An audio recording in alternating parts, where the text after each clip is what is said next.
বিশ্বনবীরে গালি দেয় পাগল বলে, আমাদেরকে গালি দেয় রাজাকার বলে। বিশ্বনবীরে গালি দেয় মজনুন বলে, আমাদেরকে গালি দেয় যুদ্ধাপরাধী বলে।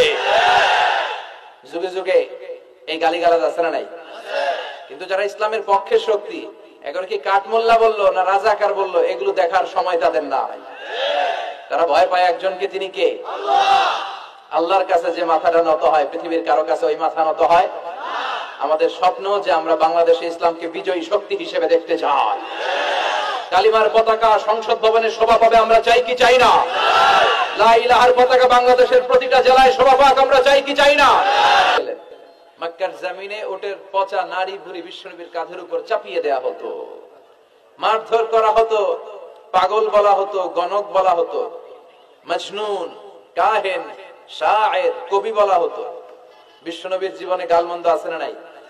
তার মানে এটাই প্রমাণ করে এত শ্রেষ্ঠ মানুষ হয়েও, আল আমিন হয়েও তিনি গালমন্দ থেকে বাঁচতে পারে না, সমালোচনা থেকে বাঁচতে পারে নাই।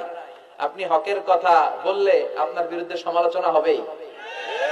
যেই গাছের মধ্যে ফল আছে ওই গাছেই ঢিল ছোড়া হয়, যে আম গাছে আম নাই ওইটাতে কেউ ঢিল ছোড়ে না। আপনি যদি হকের পক্ষে থাকেন, আপনি হকের পক্ষে আছেন না নাই? কিভাবে বুঝবেন? যদি আপনার গালমন্দ করে, আপনার পিছু পিছু যদি লাগে, আপনার সমালোচনা যদি শুরু হয়ে যায়,